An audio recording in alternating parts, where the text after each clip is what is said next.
అది సానుకూలంగా పరిష్కారం కావటం కూడా బహుశా ఈ 70వ జన్మదినాన మెగాస్టార్ పరిశ్రమకి ఇచ్చిన ఒక కానుక లాంటిది.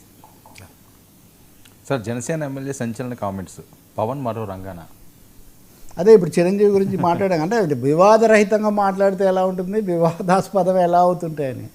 ఎమ్మెల్యే బోలిశెట్టి శ్రీనివాస్ ఆయన ఒక విధమైన ఇబ్బందికరమైన పరిస్థితులు అనండి, ఒత్తిళ్ళు, వివాదాలు, వీటి పట్ల అయిష్టంగా ఉన్నారు, కరెక్టే.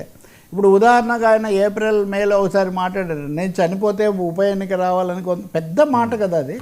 ఓ సిట్టింగ్ ఎమ్మెల్యే నేను చనిపోతే ఇక్కడ ఉప ఎన్నిక రావాలని మా కూటమి వాళ్ళే కోరుకుంటున్నారు, వైసీపీ వాళ్ళు కోరుకుంటే వేరే విషయం, ఇంతకంటే ఘోరం ఏమన్నా ఉంటుందా అని ఆయన చాలా ఆవేదన, ఆగ్రహం కలిపి మాట్లాడారు. ఇంకోటి, కూటమి అందరూ చేతులు కలపాలంటున్నారు, బాగానే ఉంది, మేము జనసేన వాళ్ళని కలుపుతున్నాం, కానీ తెలుగుదేశం ఉన్న చోట మటుకు అస్సలు ఏమాత్రం ఖాతరు చేయట్లేదు, మేమున్న చోట కూడా వాళ్ళ మాటే సాగాలంటున్నారు, ఇది ఎలా కుదురుతుందని మొట్టమొదట్లోనే బహిరంగంగా వ్యాఖ్యానించిన, ధైర్యంగా చెప్పిన ఒక మనిషి ఈయన.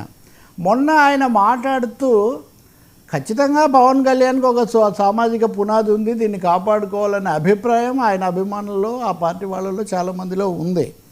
రంగా హత్య అనేది ఎలా జరిగింది ఏంటి ఆ విషయాలు ప్రస్తావిస్తూ పవన్ కళ్యాణ్కు రంగా అభిమానులు అందరూ ఓటేశారు చాలా నమ్మకంతో. మరో రంగాగా పవన్ కళ్యాణ్ చూసి వాళ్ళు ఆశీర్వదించారు. కాబట్టి పవన్ గారు కూడా దీన్ని దృష్టిలో పెట్టుకొని వాళ్ళ యొక్క ఆకాంక్షలు తీరేట్టుగా వ్యవహరించాలి, అలాగే కూటమి పెద్దలు కూడా దీన్ని గమనించాలని, అంటే చాలా ఖచ్చితంగా సూటిగా ఇంకేమాత్రం లేకుండా ఇలాంటివన్నీ మాట్లాడుతున్నందువల్ల తన మీద కొన్నిసార్లు ఇప్పుడు ఉదాహరణకు రోజా మీద మాట్లాడారు, వివాదాస్పదమైంది, నేను అలా కథ ఏదో చెప్పారు, కానీ ఇవి ఆ కోవకు చెందినవి కాదు. ఇవి తప్పకుండా జనసేనలో ఉన్నటువంటి ఒక అసంతృప్తిని, ఒక తరగతిలో ఒక సెక్షన్, ముఖ్యంగా పునాదిగా భావించబడిన ఒక సామాజిక వర్గంలో వచ్చే అసంతృప్తిని బోలిశెట్టి శ్రీనివాస్ వ్యాఖ్యలు పదే పదే వ్యక్తం చేస్తున్నాయి.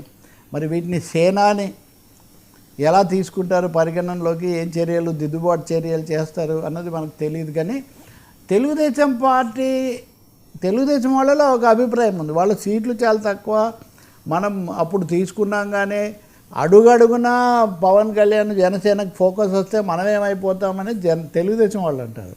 కానీ అప్పుడు కదా అసలు కరెక్ట్గా యుద్ధరంగంలో ఉన్నప్పుడు మేము మద్దతు తెలిపితే కదా మీరు గెలిచారు, గెలిచిన తర్వాత మీరు తగిన ప్రాధాన్యత ఇవ్వకుండా, ప్రాధాన్యత అంటే పవన్ కళ్యాణ్కి ఇవ్వడం కాదు, పవన్ కళ్యాణ్ విషయంలో కూడా లోకేష్ బొమ్మను తెచ్చి జాయిన్ చేశారు అనే ఒక ప్రశ్న వీళ్ళు అంటుంటారు, నా మాటలు కాదు అవి, వాళ్ళ అసంతృప్తి. 2 బొమ్మలు పెట్టారు, తప్పకుండా లోకేష్ కాబోయే నాయకుడు అని చంద్రబాబు నాయుడు చెప్పాక వాళ్ళు పెట్టకుండా ఎలా ఉంటారు, అందులో ఏం లేదు. కానీ కిందకి వచ్చేసరికి అందుకని బోలిశెట్టి శ్రీనివాస్ లాంటి వాళ్ళు ఏమంటారంటే, నేను అర్థం చేసుకున్నంతలో తెలుగుదేశం పార్టీ వాళ్ళు ఉన్న చోటేమో జనసేనకు సముచితమైన స్థానం ఇవ్వడం లేదు, మేమున్న చోటేమో అన్నీ కావాలి, మేము కదా ప్రభుత్వానికి నాయకులని వాళ్ళు మాట్లాడుతున్నారు. ఈ సమతుల్యత. రెండవది, ఇదిగో ఇందాక నేను చెప్పిన సామాజిక సమీకరణ కోణంలో మటుకు గట్టి చర్యలు తీసుకోవాలి పవన్ కళ్యాణ్, నేనైతే అసంతృప్తిగా ఉన్నాను అన్నట్టుగా మాట్లాడుతున్నారు. చూడాలి, రేపు 30వ తారీఖు సమావేశం విశాఖలో పెట్టినప్పుడు ఇలాంటి అంశాలు తప్పకుండా వస్తాయనుకుంటున్నా. ఇప్పుడు మొన్న మనం సత్యబాబు నాయుడు రాజీనామా గురించి చర్చించాము, ఈరోజు కూడా వీళ్ళ మీద తెలుగుదేశం వాళ్ళు మళ్ళీ కొన్ని ఫిర్యాదులు, ఇట్లాంటివన్నీ బహుశా వాళ్ళ విస్తృత సమావేశంలో చర్చకు రావచ్చు. సార్, పవన్ అయితే ఈయన ధైర్యంగా మాట్లాడుతున్నాడు అనేది అయితే కనిపిస్తుంది. కొన్ని తప్పులు, కొన్ని ఒప్పులు ఉండొచ్చు, కానీ ఒక voice of dissent, voice of difference అన్నది మటుకు ఆయన మెయింటైన్ చేస్తున్నట్టు కనిపిస్తుంది. పవన్ కళ్యాణ్ ఇంతవరకు ఏం పెద్ద స్పందన, యాక్షన్లు కానీ అవి లేవు వాస్తవంగా ఆ విషయంలో. సార్, పవన్ కళ్యాణ్ లేక దుమారు రంగంలోకి సిబిఐ వస్తుందా, రావాలి అన్నది ఇప్పుడు ఆయన మీద మాజీ ఐఏఎస్ విజయ్ కుమార్ పెట్టిన కేసు. ఇప్పుడు సినిమాల్లో నటించడం కోసం ఆయన అధికార యంత్రాంగాన్ని ఉపయోగిస్తున్నారు, కొన్ని అంశాల్లో జోక్యం చేసుకుంటున్నారు అని చెప్తూ ఈ లేఖ ఈ కేసు వేసాక మధ్యలో కలుపుతూ వచ్చారు. తాజాగా కలిపింది ఏమంటే, వాళ్ళు ఈ కేసు పట్ల ఉప ముఖ్యమంత్రి గారు చాలా ఆసక్తిగా ఉన్నారు, he's keen about the case, so please take special interest and inform us అని ఉప ముఖ్యమంత్రి పేషి నుంచి చీఫ్ సెక్రటరీకో లేదా ఇంకో సెక్రటరీకో లేఖ వెళ్ళింది. ఇది ఒక విధంగా వ్యక్తిగతమైన కేసు నడుస్తుంటే దీని మీద జోక్యం చేసుకోండి, ప్రత్యేక ఆసక్తి ప్రదర్శించండి అని లేఖ రాయటం అన్నది అధికార దుర్వినియోగం, వ్యక్తిగతమైంది దీని నుంచి అన్నది ఆ లేఖలో వాళ్ళు చెప్తున్నది. కాబట్టి ఈ వివరాలని సిబిఐ తీసుకోవాలి అని సాధారణంగా జనసేన వాళ్ళు చేసే రియాక్షన్స్ మీ చర్చలో కూడా నేను చూశాను. పవన్ కళ్యాణ్ ఎప్పుడు తనే దాన ధర్మాలు చేసి తనే విరాళాలు ఇచ్చి చేస్తాడు కాబట్టి ఆయన ఏదో దుర్వినియోగం చేయడం అనేది జరగదని. కానీ వ్యవస్థాగతమైన నిబంధనలు మటుకు ఇక్కడ ఉల్లంఘన కొంచెం ఇబ్బంది వచ్చింది. తనకు మీద కేసు నడుస్తుంటే ఉప ముఖ్యమంత్రి కార్యాలయం నుంచి ఈ లేఖ వెళ్ళటం సరైనది కాదు అన్నది ఆ పిటిషనర్ వాదన. న్యాయస్థానం వాయిదా వేసింది వీటన్నిటిని పరిశీలించడానికి. ఏం జరుగుతుందో మనం చూడాలి. కానీ సిబిఐని పవన్ కళ్యాణ్ లింక్ చేయడం అది ఇక్కడ ఒక ప్రత్యేకమైన ఆసక్తి కలిగించే అంశం. ఇంకొకటి ఇక్కడే మీకు ఒక విషయం చెప్తాను. ప్రకాష్ రాజ్ ఒక ట్వీట్ పెట్టాడు, ఒక చిలిపి సందేహం అనే హెడ్డింగ్ ఆయనే చిలిపి అన్నాడు కాబట్టి ఇంకా దాని గురించి ప్రశ్నే లేదు.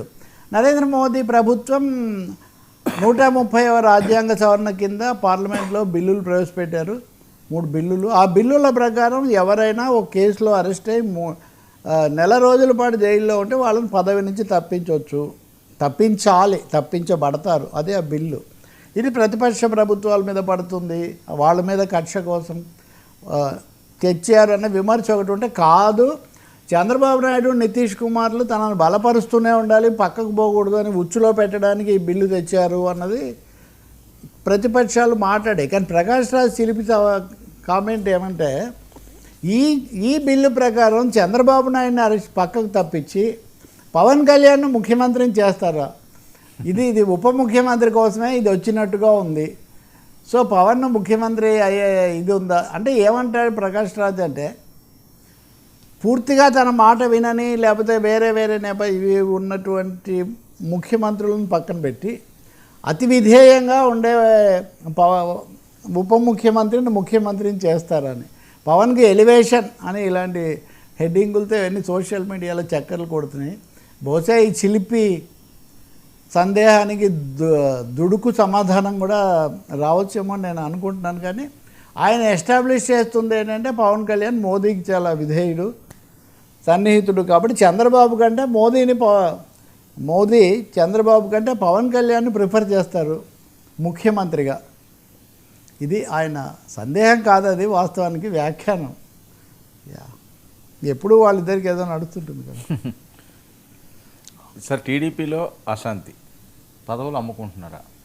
నిజంగా ఉదయం నేను చూస్తుంటే వాళ్ళ అధికార ప్రతినిధి ఒక ఛానల్లో మార్నింగ్ డిబేట్లో పాల్గొంటూ చెప్తున్నాడు, అసలు పరిస్థితి చాలా ఘోరంగా ఉంది, మా పార్టీకి రాజీనామా చేసి వెళ్ళి వీటి మీద పోట్లాడద్దాము అని అనిపిస్తుంది.